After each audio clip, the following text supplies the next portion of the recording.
Jag är inget YouTube-proffs direkt. Men skitsamma.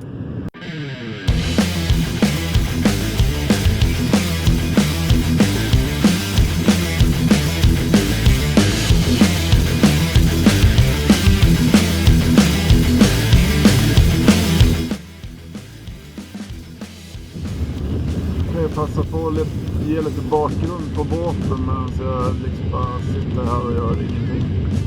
Det är en gammal Ryds Attack 1020 tror jag heter. Från 1970 kanske, tidigt 70-tal. Kanske var till och med från början av 70.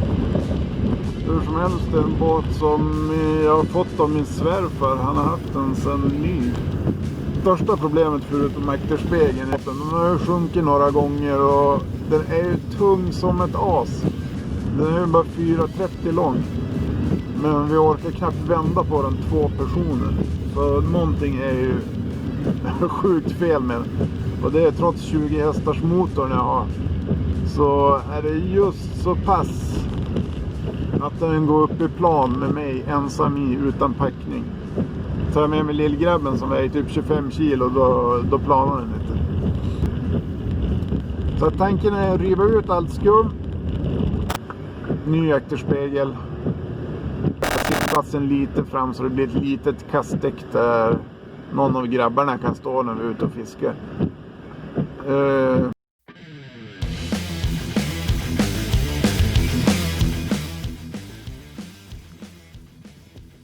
Så, här står den i all sin prakt. Ni kan se så här nu, bland annat skitig. Har inte heller rensat ogräs ur den på ett tag.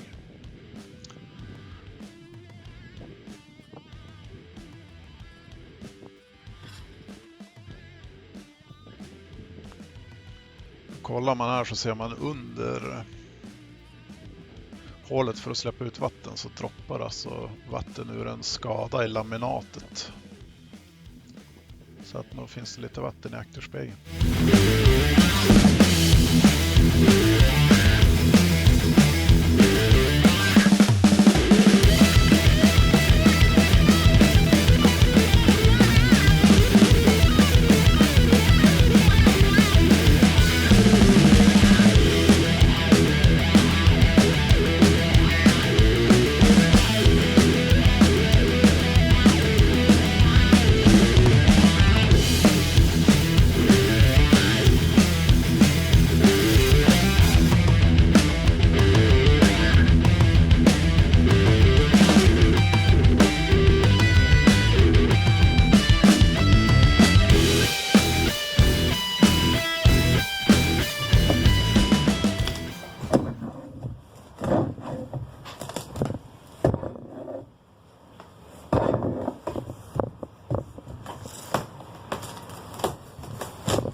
fått bort från sidorna och golvet där bak. Och här ser man en stor blob skum som har runnit ner på golvet från sidan förmodligen. Ja, det har inte varit riktigt tätt.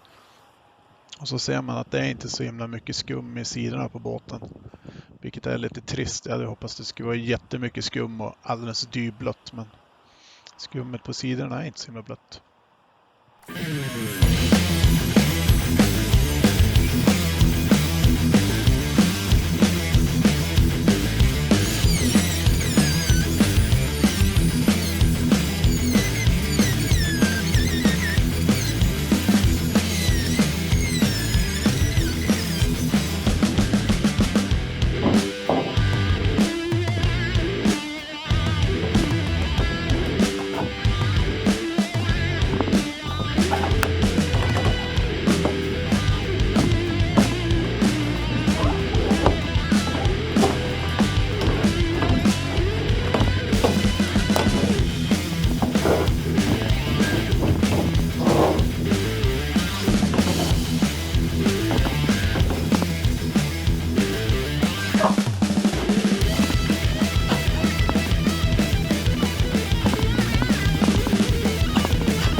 Akterspegeln borta i alla fall.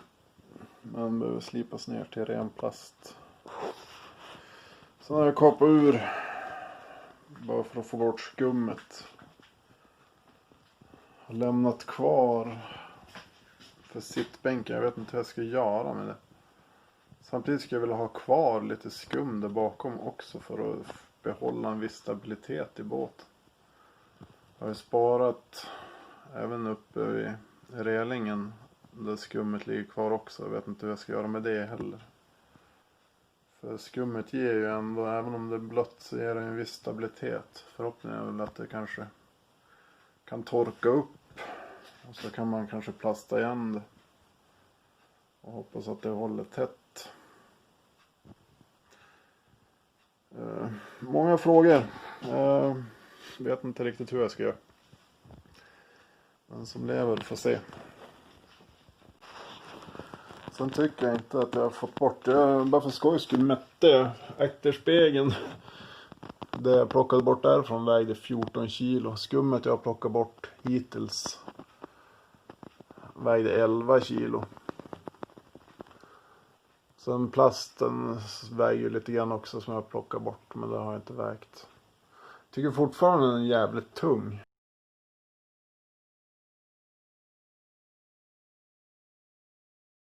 Nu har jag gjort det i alla fall.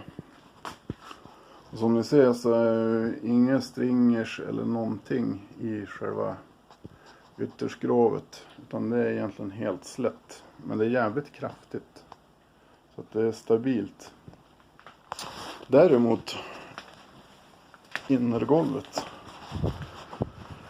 Det är nog där vikten sitter. För du har ganska mycket inplastat i innergolvet för att hålla upp det. Och det här vägde fan hur mycket som helst. Jag tror jag ställde det på badrumsvåg och 30 kilo. Bara för innergolvet här. Så att förmodligen är de här. Det här är plastdra. Så det väger ingenting. Men här har vi något plyfa. Eller något trä. Som förmodligen är alldeles hur blött som helst. Och jag tänkte ju återanvända det här golvet så att det blir att ta bort det.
Äntligen slipat ner innergolvet efter jag tog bort de där stringersna, eller vad man ska kalla dem för, förstärkningar, reglarna som satt här under.